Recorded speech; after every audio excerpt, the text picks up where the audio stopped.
member of Congress from Houston, District 29, the home of Vanessa Guillen. This morning, I accompanied the family with a visit with the Fort Hood leadership.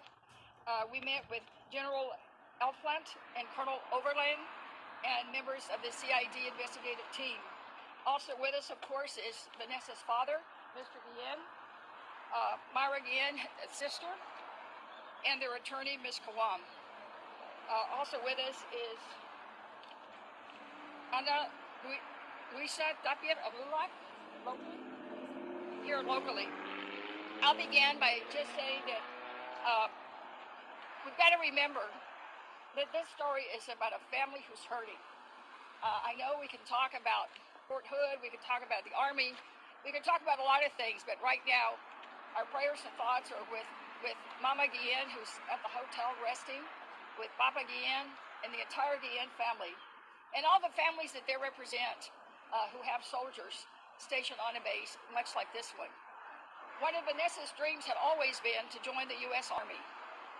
Now we're dealing with a tragedy that involves Vanessa being missing 2 months now, 2 months, and not having been found. So yes, we went in with a lot of questions. We got some answers, but we still have a lot of questions. I must say that both the colonel and the general were, I think, probably as forthcoming as they could be, because it still is a criminal investigation. They have now used the words foul play. They are convinced now that there is foul play involved, and they're following all the leads that they can. We were given a timeline that we had requested from day one. However, we didn't get what I consider a tick-tock of everything that happened, who did what, because again, of the pending criminal investigation. I am pleased that the father was here and that he was able to, for the first time, really talk to the general and get some of his questions answered. He still has some, but for him, of course, he needs to do that in Spanish. And when we get done here today, of course, I'll say also a few words in Spanish, and so will the family lawyer. So with that, I'll turn it over to Maida if she has anything to say. Hi, I'm Vanessa's older sister. I want to thank everyone for coming out and keeping my sister's name alive. Keep doing so until we find her. It's already been 2 months, and this is something that I don't wish upon anyone. And the meeting today, it was a bit more progress than what we always had for the past 2 months. I still don't understand why it had to take a little bit more than 6 weeks for us to start taking action, for them to start taking action, because we started since day one, and it's not fair. I hope that they're really pushing, and I hope that they take everything I said in the conference room serious. Thank you. Now we'll have the family swear, Ms. Kawam. Thank you, everyone, for coming today and covering this very important story. We have lost, or we're missing, someone who's fought for our country, someone who's served in our military to protect all of us. And our job is to go and find her, go and figure out what's happened, where is she, and how did this happen? We need to do something. We need to do something soon. Our meeting today was very good. We got a few answers, not all the answers we wanted, but a few. We're on a good lead now. As the Congresswoman said, they suspect foul play, so do we.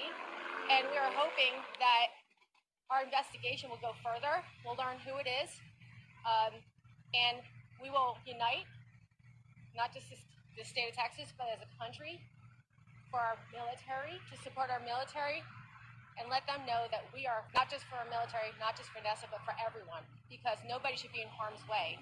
Nobody should go through this. No family, no father, no sister, no one should go through this. This is horrific. And I thank you for covering this, and let's work together to find Vanessa. Also with us today, just for the record, was a representative from Congressman Carter's office, who, of course, Fort Hood is in his district. He joins part of the district with Fort Hood with Representative Williams. There was someone here from his office. and also a representative from Senator Cruz's office. I spoke to Senator Cruz last week about this case. So he is also in support in our search, and he will help me with everything he can from the Senate side. Locally, we've gotten a lot of support from LULAC, and to represent them today is Ana Luisa Tapia. Under better circumstances, I would greet you as a good afternoon. However, right now it's just welcome. Vanessa Guillen's family, they've been missing her for 2 months. She came up missing from her assignment of work, and since then we haven't heard anything. LULAC National, Domingo Garcia, wants the nation to know that LULAC is involved. We are involved. We are committed, and we will continue to acclaim her name in Espanol, bring her home, bring her back. We want her back safely. It is hard to believe that a young lady, one of our young ladies, has come up missing from a military installation as worldwide known as Fort. Ella es nuestra niña.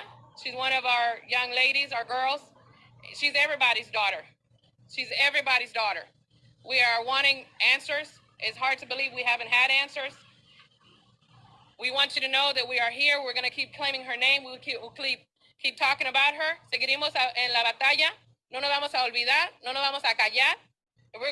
We take our right to speak to our congressmen, our senators, and we demand to be heard. To the leadership, the military leadership, chain of command, we will be heard. We will not be quiet. We are not going. She will not be forgotten. Thank you. We'd be happy to take any questions anybody might have. And we do have a hard stop. Regrettably have to head back to Houston to catch a flight to go to Washington for a judiciary hearing tomorrow. What were some details of the meeting? I'm sorry? What were some details of the meeting? Well, you know, I thought, as the attorney said, we made some progress. We got some answers to some of our questions. We got a timeline, a breakdown of what happened that day in terms of where she was and what she did. What we failed to get was the exact TikTok, the exact times of some of these things. There's so maybe a few discrepancies that we need to resolve between what the family remembers happened that day and what the CID investigation is saying. We were also able to get a update from the colonel on the investigation that he has begun on the sexual assault and sexual harassment allegations. That was a part of the CID work that they concluded that it was really something that somebody else needed to do. So the colonel has started an internal investigation. So we are very concerned that all those merit the same kind of attention and time as the potential criminal investigations. I think the most important part is they are using the words now, foul play, and they are looking at potential criminal activity having occurred. The question is who, what, and when. And we've been reassured that they're going to do everything they can. They will leave no stone unturned until they find Vanessa. I have spoken with the Secretary of the Army. I have spoken to White House Chief of Staff. I've talked to Senator Cruz. Everyone is in agreement. We will give this base the assets and the resources that they need to make sure that we find Vanessa.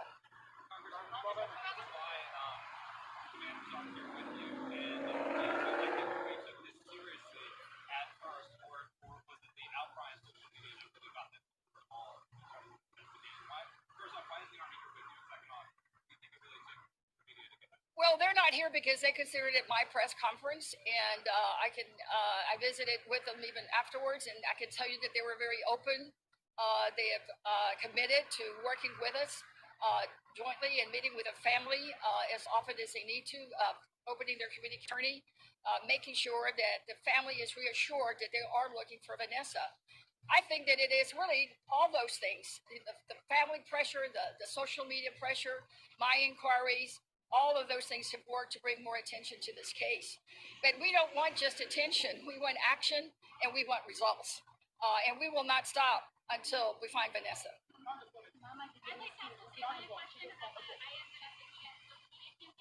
I'm sorry?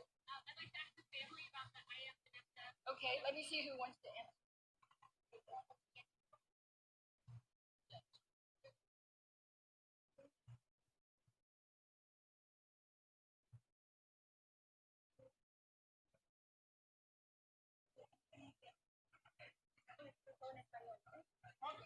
Okay. Can you tell us when they say foul play? Can you elaborate on that? How did the Army come to that conclusion? They really did not share with us what led them to that conclusion. I frankly could have told them that sooner, but CID has their work, but they've concluded that now, and they are looking at all of it altogether. But I want to start briefly. Mama Guillen is here now, and she does want to say, those of you who do not speak Spanish, bear with her because she will be making her remarks in Spanish. I don't know if there's anybody here to translate any of it for the English press, but we'll do our best.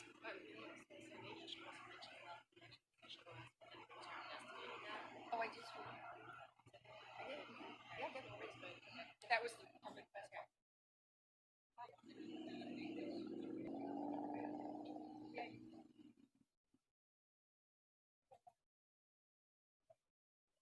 Antes que nada, buenas tardes a todos.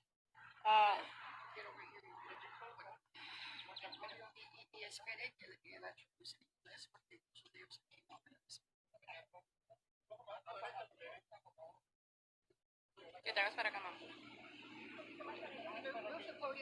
Un poquito más para acá.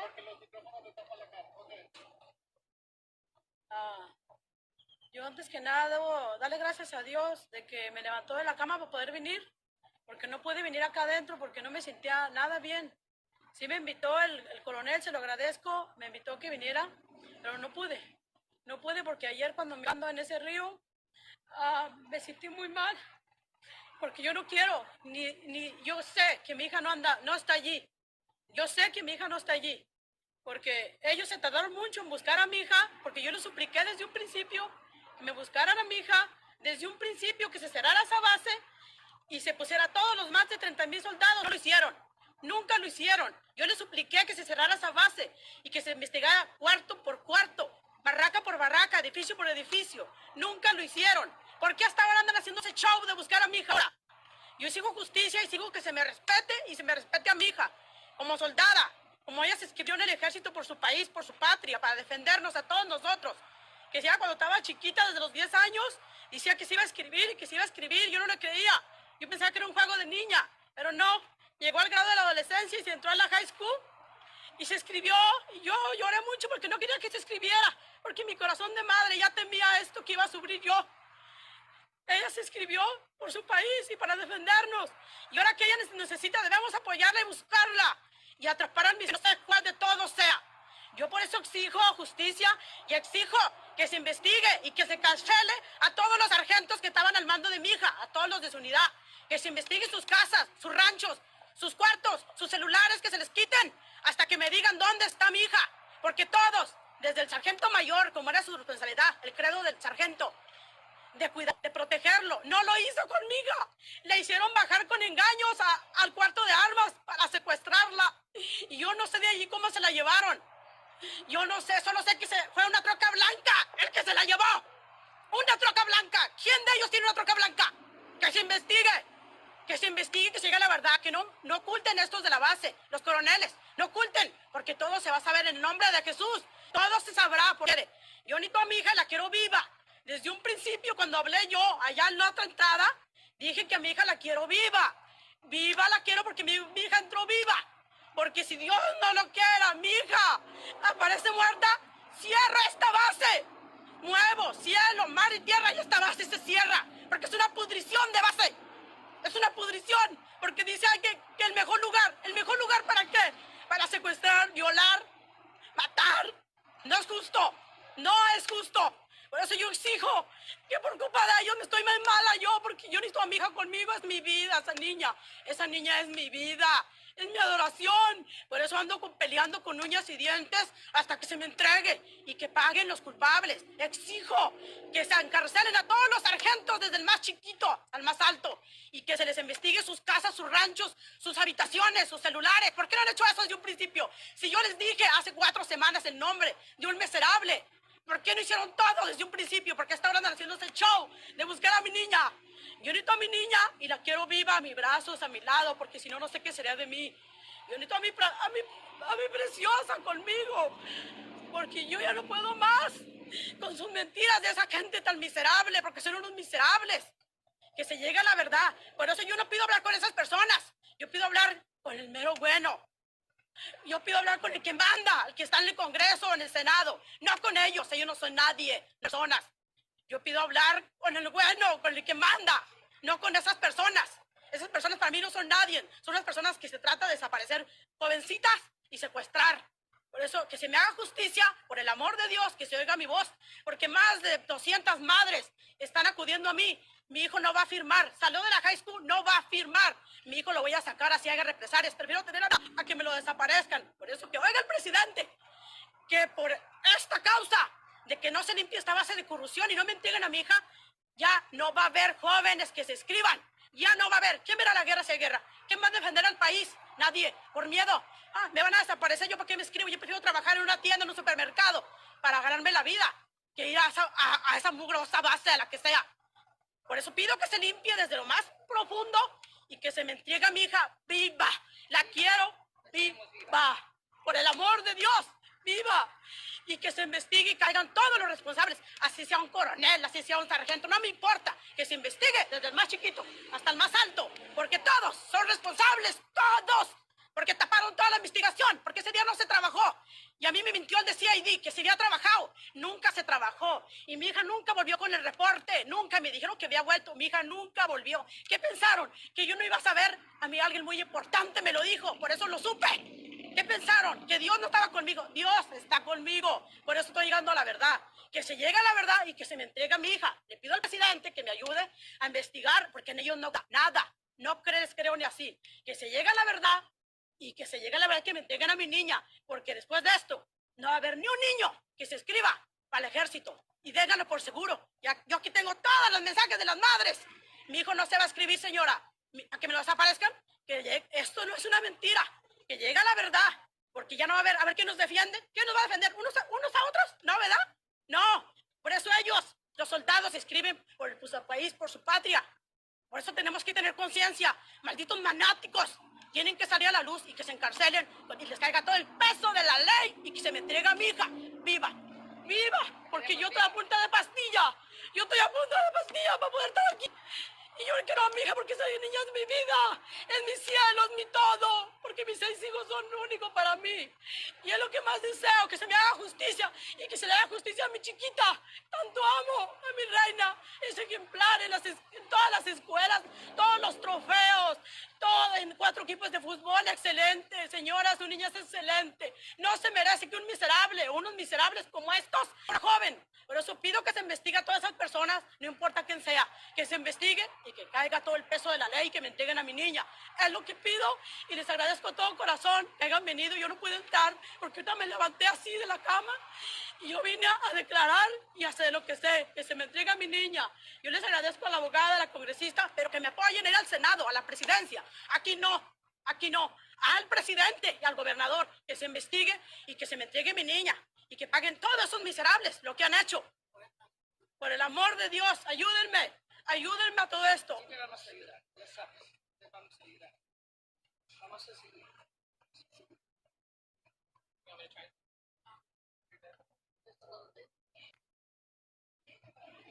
What the mother is pleading is for justice for her daughter. Her daughter was taken while she was not even supposed to be working. COVID-19 changed the schedule for everybody's working. And so she wasn't even scheduled to work that day. She got called in. She showed up in civilian clothes. She was not in uniform. And now she's being told, and she wants to know, why does it take so long and why does it take so much attention from all the different organizations and legal, Ms. Natalie, and Congresswoman Garcia, for them to start doing anything and start answering questions. That is her question. She said she does not trust them. She said that she wants help from Congress, from senators, from everybody else. She does not trust the military. They haven't asked questions all this time. And then now all of a sudden, with all this attention, now they're answering or they're attempting to answer questions. She wants her daughter, and she says she has people reaching out to her, telling her that they will not let their children, their students, enlist in the Army. Why? So they can come up missing. So she demands justice. LULAC is saying we will proclaim for justice. We will not let the name of Vanessa Guillen be forgotten, and we will pursue, and we will have justice. Can I talk about some of the questions that were answered Yeah, well, can you give me a minute? Someone down here had a question about the Find Vanessa campaign. I'm over here now. Oh, you moved. All right, so Lupe, who started it, is right here. She'll answer that question. Wondering how it feels to see so many people sharing their stories. I think it's both encouraging to see the support, and I would guess maybe also discouraging to see so many painful stories. Can you just speak on what it's doing? The hashtag I am Vanessa Guillen. It started because my sister, she was being sexually harassed on base, which is unacceptable because she was supposed to be safe while working in the country we live in. And the I am Vanessa Guillen is for the women who have and still are passing through the sexual harassment because they're the ones risking their life for us and combat. They're the ones protecting us and serving the nation. No woman should be seen as a sexual object because they're the ones. They're just like my sister. They just want to fight for us, and that's how they return them. They sexually harass, abuse mentally on base. And so the I am Vanessa Guillen is to encourage anyone to not be afraid to speak up, to show the public, to show everyone what this base and other bases and the military is capable of, because it's called a great place. Why? Why is it called a great place? They're murder. They sexually harassed my sister. They disappeared more than 200 soldiers in that base. They have various prostitution rings, gang members, 2 mass shootings. How is that the great place? So I demand justice and I demand answers because clearly, after 2 months, they show actual footage of their searching.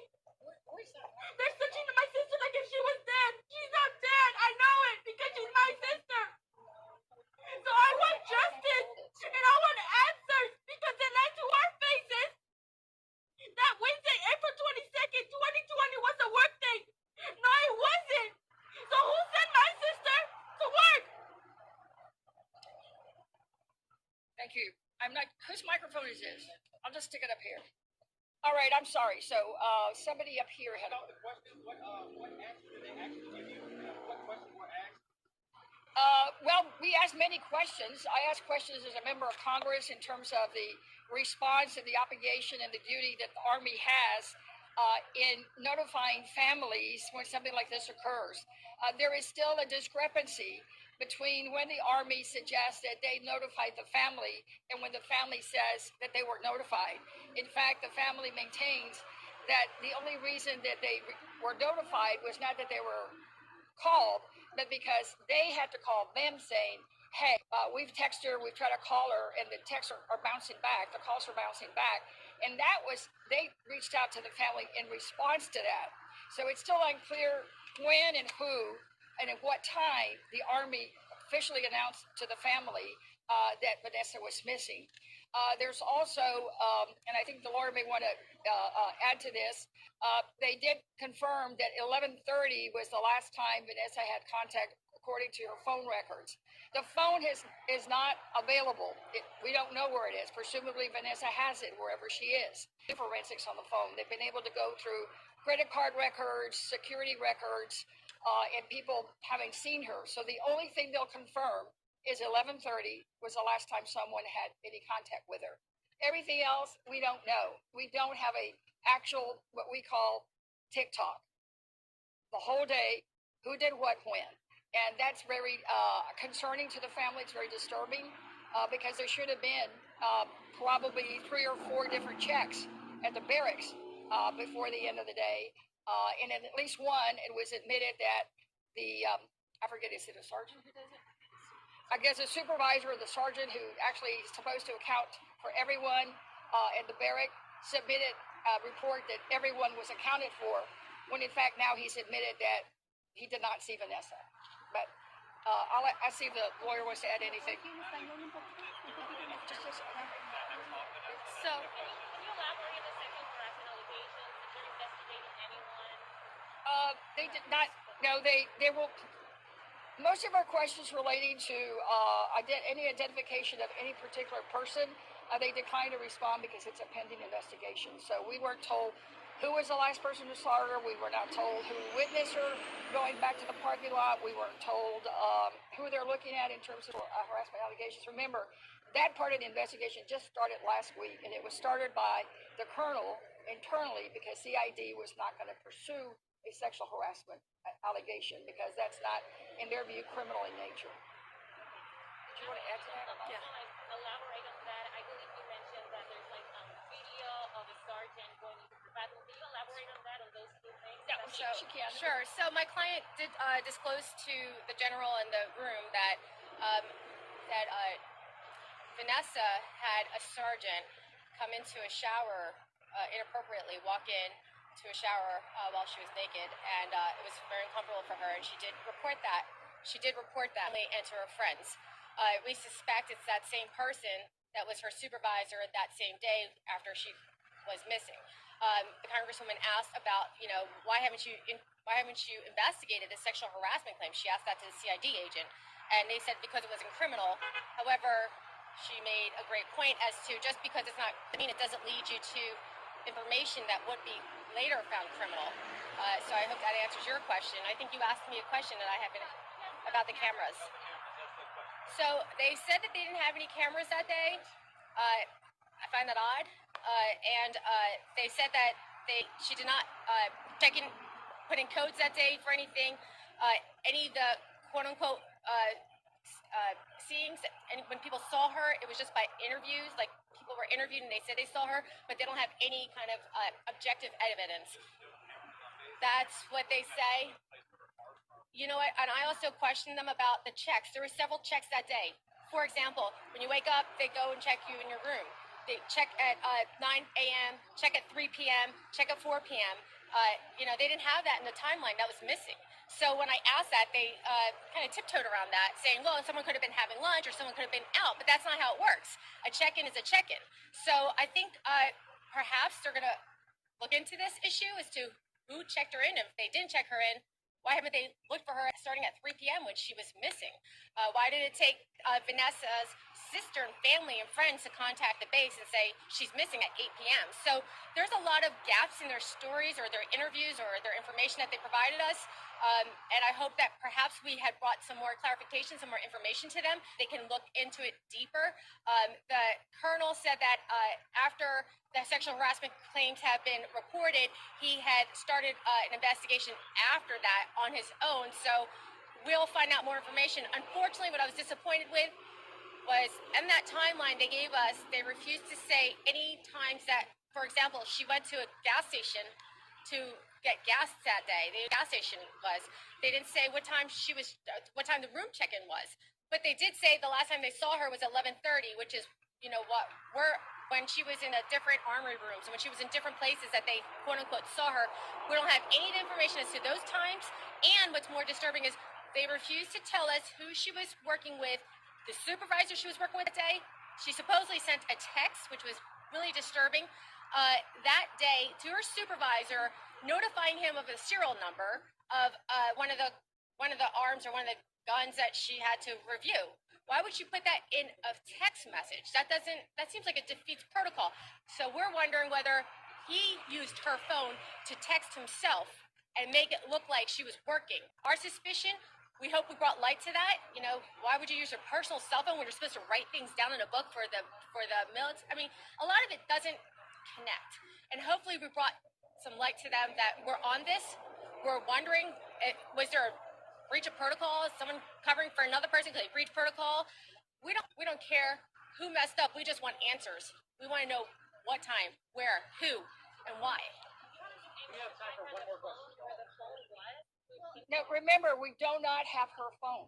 But they got the phone records. They got phone records from Sprint. That's correct. From Sprint. Well,